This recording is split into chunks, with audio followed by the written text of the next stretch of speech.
എല്ലാവർക്കും ആമിനാസ് അടുക്കളയിലേക്ക് സ്വാഗതം. അപ്പൊ ഇന്ന് ഞാൻ എൻ്റെ കൊച്ചുമക്കളായിട്ടാണ് വന്നിരിക്കുന്നത്. എല്ലാവർക്കും ഒരു ഹായ് കൊടുത്തേ. അപ്പൊ ഇതെല്ലാവരും ആരൊക്കെയെന്നറിയാലോ. ഇതെന്റെ പാത്തുമോള്, എൻ്റെ പാത്തുണ്ണി, ഇതെന്റെ മച്ചു അജ്മൻ. അപ്പോൾ ഇവരിപ്പോൾ വെക്കേഷനായിട്ട് ഇവിടെ വന്നതാണ് കേട്ടോ. അപ്പോൾ കുറച്ച് ദിവസമായി വന്നിട്ട്. അപ്പോൾ എന്താണെങ്കിലും കുറച്ച് എനിക്ക് അസൗകര്യങ്ങളും വയ്യായികയൊക്കെ ഉണ്ട്. ഭയങ്കര കാലുവേദന, മുട്ടുവേദന, അതിൻ്റെതായ പ്രശ്നങ്ങളൊക്കെ കാരണം ഇപ്പോൾ വീഡിയോ എടുക്കാനൊന്നും വിചാരിച്ച രീതി പറ്റുന്നില്ല. എന്നാൽ എൻ്റെ മക്കൾ പറഞ്ഞിട്ട് ഞാൻ ഇന്നൊരു വീഡിയോ പിടിക്കുന്നുണ്ട്. അപ്പോൾ അത് മാത്രമല്ല, സത്യം പറഞ്ഞിട്ടുണ്ടെങ്കിൽ ഇപ്പം നമ്മൾ പല ആളുകളും എന്നോട് ഇപ്പോൾ പുറത്ത് പോകുമ്പോഴാണെങ്കിലും വിളിക്കുമ്പോഴൊക്കെയാണെങ്കിലും പറയുന്നുണ്ട്, ഞങ്ങൾക്ക് അന്നത്തെ വീഡിയോ ഇടാറില്ലേ, ഞങ്ങൾക്ക് കാണാൻ പറ്റുന്നില്ല, നോട്ടിഫിക്കേഷൻ കിട്ടുന്നില്ല, വീഡിയോ നിർത്തിയോ എന്നൊക്കെ പല ആളുകളും ചോദിക്കുന്നുണ്ട്. സത്യത്തിൽ ഞാൻ വീഡിയോ നിർത്തിയിട്ടില്ല. ആഴ്ചയിൽ 3 വീഡിയോ ഞാൻ ഇടുന്നുണ്ട്, തിങ്കൾ, ബുധൻ, വെള്ളി. ഇപ്പോൾ കഴിഞ്ഞ ആഴ്ച ഞാൻ 2 വീഡിയോ ഇട്ടിട്ടുള്ളൂ കേട്ടോ. അപ്പോൾ പല ആളുകൾ ചോദിക്കുന്നുണ്ട്, ഞങ്ങൾക്ക് കാണാൻ പറ്റുന്നില്ല, എന്താ വീഡിയോ നിർത്തുന്നത്. കാര്യം നോട്ടിഫിക്കേഷൻ കിട്ടുന്നില്ല എന്നുള്ളൊരു കാര്യം ആളുകൾ പറയുന്നുണ്ട്. അപ്പം നമ്മൾക്ക് സബ്സ്ക്രൈബർ ഉള്ള സ്ഥിതിക്ക് അത്യാവശ്യം വ്യൂസ് ഇല്ല എന്നുണ്ടെങ്കിൽ അതൊരു വിഷമം തന്നെയല്ലേ. അപ്പോൾ സത്യം പറഞ്ഞാൽ ഞാൻ പലപ്പോഴും ഞാനിവിടെ പറയുന്നുണ്ട്, എന്തിനു നമ്മളിങ്ങനെ വീഡിയോ ഇട്ടിട്ട് കാര്യം ആളുകളിലേക്ക് എത്തുന്നില്ല. കാരണം എന്ന് വെച്ചിട്ടുണ്ടെങ്കിൽ അപ്പോൾ എന്താണ് യൂട്യൂബിൻ്റെ സെർവറിൻ്റെ ഡൗൺ ആണെന്നൊക്കെയാണ് പറയുന്നത്. എന്താണെങ്കിലും ശരി, എനിക്കതൊക്കെ പറഞ്ഞ പോലെ നമ്മൾ പാടി വെച്ച് ഇപ്പം നമ്മൾ വീഡിയോയിൽ വരുമ്പോൾ ചിലപ്പോൾ ഒന്നുമില്ല, ഒരു 4 മിനിറ്റ് 5 മിനിറ്റ് ഒക്കെ ഉള്ളൊരു വീഡിയോ ആയിരിക്കും, അല്ലെങ്കിൽ 8 മിനിറ്റ് ഉള്ള വീഡിയോ. പക്ഷെ അത് എത്ര നേരത്തുള്ള കഷ്ടപ്പാടാണെന്ന് അറിയാമോ. ഞങ്ങളെപ്പോലുള്ളവർക്ക് പ്രത്യേകിച്ചും നമ്മൾ ചെയ്യുന്ന ഓരോന്ന് അടുപ്പിച്ച് വെച്ച് അതൊക്കെ ചെയ്യുന്നതിൻ്റെതായ ബുദ്ധിമുട്ടുകൾ പലതും ഉണ്ട്. അത് കാണുന്ന ആൾക്കാർക്ക് അതത്ര ഇതായിട്ട് തോന്നില്ല. അപ്പം അതൊക്കെ കൊണ്ട് എനിക്ക് സത്യത്തിൽ വീഡിയോ ഇടാനേ താല്പര്യമില്ല. അപ്പോൾ ഞാൻ പറയൂടെ, എന്തിനാ വീഡിയോ ഇടുന്നത്, ആളുകളിലേക്ക് എത്തുന്നില്ല. ഈ യൂട്യൂബിൻ്റെ സെർവറിൻ്റെ ഡൗൺ ആയിട്ടും പിന്നെ നോട്ടിഫിക്കേഷൻ ആളുകൾക്ക് എത്താണ്ടായിട്ടും ഇതൊക്കെയുള്ള പ്രശ്നം കൊണ്ട് എന്തിനാ വീഡിയോ ഇടുന്നതെന്നൊക്കെ ഞാനിവിടെ എപ്പോഴും എല്ലാവരും പറയും. പക്ഷെ ഇന്ന് ഞാൻ ഈ വീഡിയോ ഇടുന്നത് എൻ്റെ കൊച്ചുമക്കൾ പറഞ്ഞ്, ഞങ്ങൾ വന്നിട്ട് വീഡിയോ ഒന്ന് പിടിച്ചില്ലല്ലോ എന്ന് പറഞ്ഞ്, അല്ലേ മച്ചു? അപ്പോൾ അതുകൊണ്ടിട്ട് എടുക്കണം വീഡിയോ എന്ന് പറഞ്ഞ്. എന്താ പറയും പാത്തു പറഞ്ഞതൊക്കെ പറയ്. പാത്തുവിന് ഈ ക്യാമറയുടെ മുമ്പിൽ വരുമ്പോൾ ഭയങ്കര ചമ്മലാണ്. ക്യാമറ ഇല്ലെങ്കിൽ നല്ല ഇങ്ങനെ പയർമണി പോലെ വർത്താനം പറയും, അല്ലേ? അപ്പം എന്താണെങ്കിലും നിങ്ങളെല്ലാവരും പണ്ട് എൻ്റെ വീഡിയോ എങ്ങനെയൊക്കെ കാണുന്നത് അതുപോലെ എല്ലാം കാണാം. അത്യാവശ്യം ഞാൻ ഇടുന്ന വീഡിയോകൾക്കൊക്കെ ഒന്ന് ലൈക്കും, അതേപോലെ തന്നെ ഇഷ്ടപ്പെട്ടാലും ഞാൻ എങ്ങനെ ചെയ്യണം എന്നുള്ളതും എന്തെങ്കിലും മാറ്റം വരുത്തണോ എന്നുണ്ടെങ്കിലൊക്കെ നിങ്ങളൊന്ന് പറയണം. പിന്നെ ഞാൻ ഇനിയിപ്പോൾ കുറച്ച് മാറ്റങ്ങൾ ഞങ്ങൾക്ക് പുറത്ത് വെച്ചിട്ട് എടുക്കാൻ പറ്റുന്നില്ല. കാരണം വെച്ചിട്ടുണ്ടെങ്കിൽ ഭയങ്കര തിരക്കായി ഞങ്ങളുടെ റോഡിലൊക്കെ. എപ്പോഴും വണ്ടിയും ആളുകളൊക്കെ പോകുമ്പോൾ എനിക്ക് ഫ്രണ്ടിലൊന്നും വെച്ച് എടുക്കാൻ പറ്റുന്നില്ല. അല്ലെങ്കിൽ ഞാൻ പുറത്തൊക്കെ വെച്ചിട്ട് വന്നിട്ട് എടുത്തേനെ ആദ്യത്തെ പോലെ. ഇപ്പം എനിക്കത് കഴിയുന്നില്ല. ഓരോ ദിവസം ഇരുന്നോറും നമ്മളുടെ കൊച്ചി ഞങ്ങളുടെ ഏരിയ ഭയങ്കര തിരക്കായിക്കൊണ്ടിരിക്കുകയാണ്. അപ്പോൾ എന്താണെങ്കിലും എൻ്റെ വീഡിയോ എല്ലാവരും കാണാം. ഞാൻ ഇന്ന് ഇടുന്നത് ഒരു ബീഫ്, നമ്മളുടെ അപ്പത്തിനും ഇടിയപ്പത്തിനും ചപ്പാത്തിക്കും എല്ലാത്തിനും കഴിക്കാൻ പറ്റിയ നല്ലൊരു ബീഫ് കുറുമയാണ് ഉണ്ടാക്കുന്നത്, അതായത് ബീഫ് സ്റ്റൂ. അപ്പോൾ തീർച്ചയായിട്ടും എല്ലാവരും കാണണം. അപ്പം അതിൻ്റെതായ ഇതൊക്കെ നമുക്ക് നേരെ കിച്ചണിലോട്ട് പോയാലാ? പത്ത് പറയ്. അപ്പം എല്ലാവരോടും പറഞ്ഞേക്ക്, നേരെ കിച്ചണിലോട്ട് പോവാം. കിച്ചണിലോട്ട് പോകാം. വീഡിയോ എല്ലാവരും ലൈക്കും ഷെയറും സബ്സ്ക്രൈബും ചെയ്യണം. പാത്തുവിന് പറയും. എല്ലാവരും എന്ത് പറയണമെന്ന് പാത്തുവിന് പറയാൻ കിട്ടില്ല. അപ്പൊ എന്താണെങ്കിലും നമുക്ക് നേരെ അങ്ങോട്ട് കിച്ചണിലോട്ട് പോവാം. എന്തെങ്കിലും ഞങ്ങൾ പറഞ്ഞതിൽ എന്തെങ്കിലും ഒരു ഇത് നിങ്ങൾക്ക് തോന്നിയിട്ടുണ്ടെങ്കിൽ അപ്പൊ നേരെ അങ്ങോട്ട് കിച്ചണിലോട്ടൊക്കെ അവിടെ എന്തൊക്കെയോ പറയുന്നുണ്ട്. അപ്പൊ ഇൻഷാ അല്ലാഹ് വരാം. അപ്പോൾ ഞാൻ ഈ കുക്കറിൽ ഒരു 400 ഗ്രാം ഇറച്ചിയാണ് ഇട്ടിരിക്കുന്നത്, ബീഫാണ്. അപ്പോൾ ഈ ബീഫിലോട്ട് നമ്മൾക്കൊരു കുറച്ച് ഇഞ്ചി വെളുത്തുള്ളി ചതച്ചത്, പിന്നെ അതുപോലെ തന്നെ ഞാനൊരു സവാള ഇങ്ങനെ അരിഞ്ഞതാണ്, അത് നമുക്ക് ഇതിലോട്ട് ഇട്ട് കൊടുക്കാം. അപ്പോൾ എൻ്റെ മോളും കുട്ടികളൊക്കെ വന്നിട്ടുണ്ട് കേട്ടോ. അതിൻ്റെ ബഹളമാണ് അവിടെ കേൾക്കുന്നത്. ഇതിലോട്ട് നമ്മൾക്ക് ഒരു ചെറിയ ടീസ്പൂൺ എന്താ പറയുക, കുരുമുളക് പൊടി, എപ്പോഴും ഒരു തപ്പിപ്പഴയാണ് എനിക്ക്. പിന്നെ ആവശ്യത്തിനുള്ള ഉപ്പും കൂടി ഇട്ടിട്ട് ഇതിലോട്ട് നമ്മൾക്ക് ഇനി ഇട്ട് കൊടുക്കേണ്ടത് ഇതേപോലെ തന്നെ ഞാനൊരു 2 ഉരുളക്കിഴങ്ങ് ഇതുപോലെ കഴുകി വൃത്തിയാക്കി അരിഞ്ഞെടുത്തതാണ്. ഇതും കൂടി നമുക്ക് ഇതിലോട്ട് ഇട്ടിട്ട് ഒന്ന് ഇളക്കി കൊടുക്കാം. നല്ല പോലെ ഇളക്കി കൊടുത്തിട്ട് ഇതിലോട്ട് നമ്മൾക്ക് ഞാൻ കുറച്ച് തേങ്ങാപ്പാൽ 2ാം പാൽ എടുത്ത് ഇതുപോലെ വെച്ചതാണ്. ഇത് നമുക്ക് ഇതിലോട്ട് അങ്ങോട്ട് ഒഴിച്ചു കൊടുക്കാം. കുറച്ച് നേരം ഒട്ട പിഴിഞ്ഞ് വെച്ചിട്ട് അതന്നെ അടിയിൽ ഇങ്ങനെ ഒരു തരിതരി പോലെ കറുപ്പ് കാണുന്നത്.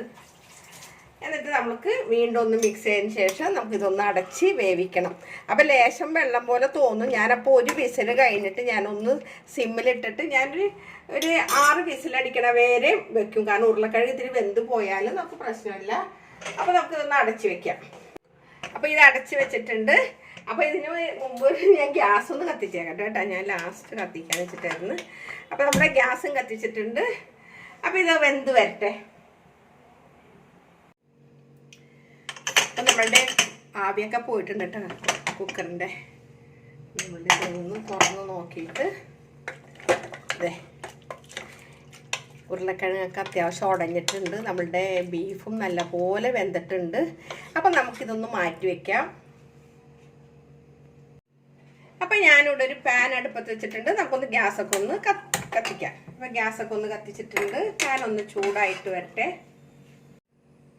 ഇതിലോട്ട് നമുക്ക് കുറച്ച് വെളിച്ചെണ്ണ അവിടെ ഒഴിച്ചു കൊടുക്കാം.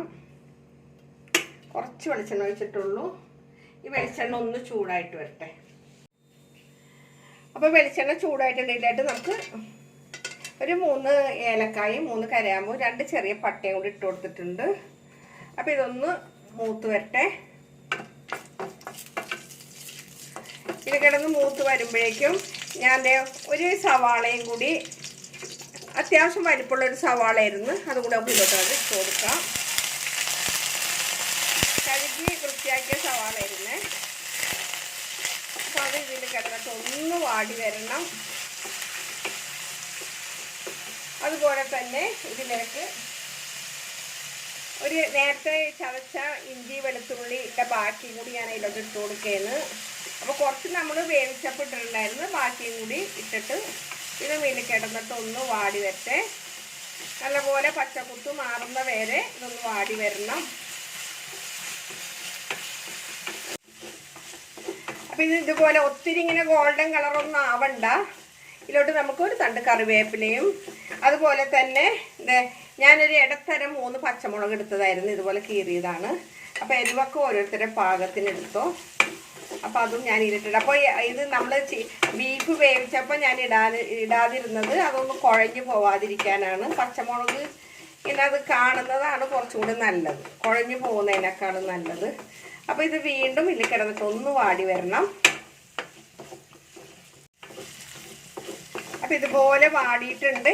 ഇതിലോട്ട് ഞാൻ ഒരു 3/4 ടീസ്പൂണോളം മല്ലിപ്പൊടി ഇട്ട് കൊടുക്കുന്നുണ്ട്. 3/4 ടീസ്പൂൺ മതി.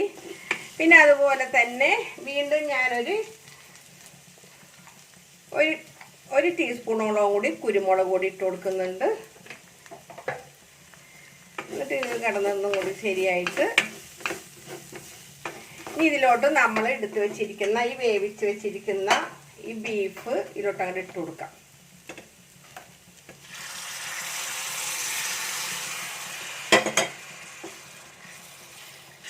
എല്ലാം കൂടെ ഒന്ന് നല്ല പോലെ ഒന്ന് മിക്സ് ചെയ്തിട്ട് ഞാൻ ലേശം ഇതിൽ ഇത്തിരി ഇത് ഉള്ളത് കൊണ്ട് തൂത്തിടട്ടെ കേട്ടോ. കഴിഞ്ഞ വീഡിയോ ആളുകളിലേക്കൊന്നും എത്തിയിട്ടില്ല. ഞാൻ 2 വീഡിയോ ഇട്ടിട്ട് വളരെ വ്യൂസ് കുറവാണ്. പല ആളുകൾക്ക് നോട്ടിഫിക്കേഷൻ കിട്ടുന്നില്ല എന്ന് പറയുന്നുണ്ട്. അപ്പോൾ അതെന്താണെന്ന് അറിയില്ല. അപ്പോൾ ഇത് ഇതിൽ കിടന്നിട്ടൊന്ന് നല്ല പോലെ ഒന്ന് തിള വരട്ടെ. അപ്പോൾ ഞാനിവിടെ കുറച്ച് ബദാമും അണ്ടിപ്പരിപ്പും ഞാൻ വെള്ളത്തിൽ ഇട്ടിട്ട് കുതിർത്തി വെച്ചതാണ്. ഇത് നല്ല പോലെ ഒന്ന് അരച്ചിട്ട് വരട്ടെ. അപ്പോൾ ഇത് നല്ല പോലെ തിള വന്നിട്ടുണ്ട് കേട്ടോ. തിളയാൻ വന്നിട്ടുണ്ട്. അത്യാവശ്യം ഉരുളക്കിഴങ്ങ് ഞാൻ പിന്നെ നല്ല പോലെ ഇതിൽ കിടന്ന് ഉടഞ്ഞിട്ടുണ്ട്. പിന്നെ നമുക്ക് വേറെ ഉടച്ചെടുക്കേണ്ട കാര്യമൊന്നുമില്ല. ഇടയ്ക്ക് മാത്രം ഒരു ഉരുളക്കിഴങ്ങ് കാണുന്നുള്ളൂ. അതിൽ കിടന്നോട്ടെ. ഇതിലോട്ട് ഞാൻ ഒരു ചെറിയൊരു തക്കാളി ഇതുപോലെ അങ്ങോട്ട് ഇട്ട് കൊടുക്കുന്നുണ്ട് കേട്ടോ. അത് നമ്മൾക്കൊരു ചെറിയൊരു പുളിപ്പ് ഉണ്ടായിക്കോട്ടെ എന്ന് ഓർത്തിട്ടാണ്. ഇനി ഇഷ്ടമില്ല എന്നുണ്ടെങ്കിൽ നിങ്ങളത് ഇടണ്ട. അതുപോലെ തന്നെ ഒരു പിഞ്ച് ഗരം മസാലപ്പൊടി കൂടി ഇട്ട് കൊടുക്കുന്നുണ്ട്. ഒത്തിരി ഇട്ട് കൊടുക്കുന്നില്ല കേട്ടോ, കുറച്ച് ഇട്ട് കൊടുക്കുന്നുള്ളൂ. പിന്നെ ഇപ്പം ഞാൻ അരച്ചുകൊണ്ട് വന്ന നമ്മളുടെ അണ്ടിപ്പരിപ്പും ബദാമും കൂടിയുള്ള ഈ പേസ്റ്റ് അങ്ങോട്ട് ഇതിലോട്ടാണ്ട് ഒഴിച്ചു കൊടുക്കുകയാണേ. ഇതൊക്കെ ഒഴിച്ചതിനെ ഒന്നും കൂടി നല്ല പോലെ ഒരു കുറുക്കം വരും. നല്ലപോലെ ഇതും കൂടി നല്ലപോലെ ഒന്ന് മിക്സ് ചെയ്തിട്ട് കണ്ടില്ലേ. അപ്പം ഈ തക്കാളി ശരിക്കണോ അതിൽ കിടന്നൊന്ന് ഉടയണം എന്നൊന്നും നിർബന്ധമില്ല കേട്ടോ. എന്നിട്ട് ഒന്നും കൂടി ഒന്ന് നല്ല പോലെ ചൂടായി കഴിഞ്ഞിട്ട് ഞാൻ ഒന്ന് ഉപ്പ് നോക്കിക്കോട്ടെ. നമ്മൾ നേരത്തെ ബീഫിൽ വേവിക്കാൻ ഇട്ടപ്പോൾ ഉപ്പാണ് ഞാൻ നോക്കിയിട്ടുള്ളൂ. ഉപ്പ് ലേശം കുറവാണ്, പക്ഷെ നല്ല മണം വരുന്നുണ്ട്.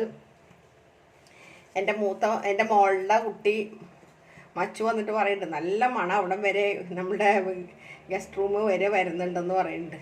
ഇതൊക്കെ ഉണ്ടാക്കിയ നല്ലൊരു പ്രത്യേകം മണം തന്നെയാണല്ലോ. അപ്പോൾ ഇതൊന്ന് നല്ല പോലെ ഒന്നും കൂടി ചൂടായിട്ട് വരട്ടെ.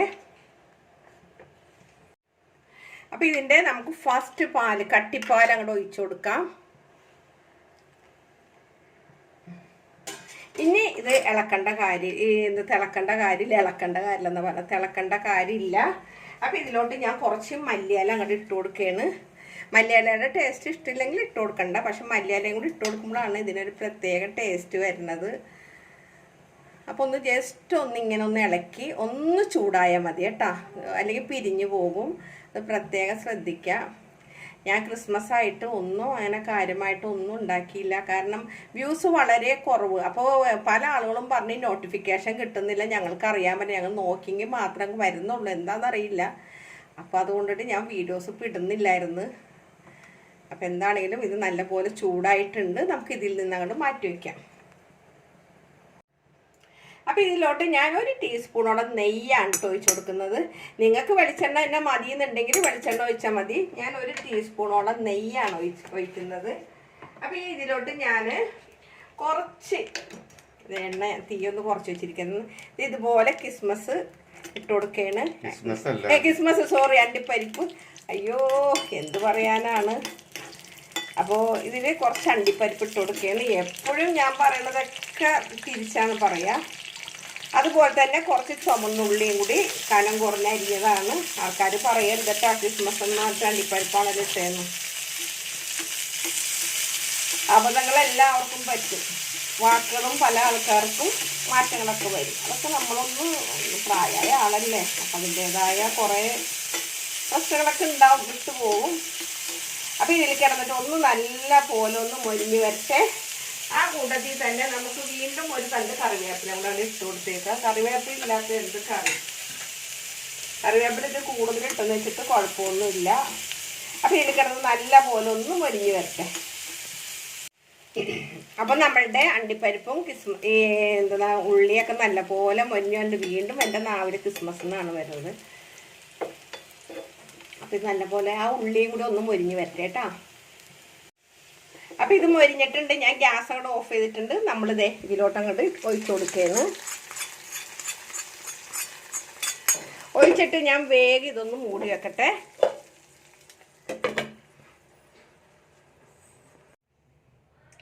അപ്പോൾ അതേ നമ്മളുടെ ഇവിടുത്തെ വെള്ള സ്റ്റൂ കറി, ബീഫ് സ്റ്റൂ കറി ഇവിടെ റെഡി ആയിട്ടുണ്ട്. കണ്ടില്ലേ, നല്ല സൂപ്പറാണ്, ഒന്നും പറയാനില്ല.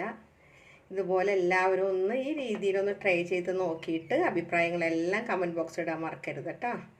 അപ്പോൾ ഒരിക്കൽ കൂടെ നിങ്ങളോട് എല്ലാവരും നന്ദി പറഞ്ഞ് നിങ്ങളുടെ സ്വന്തം മാമിനത്താത്ത. Okay bye, thank U.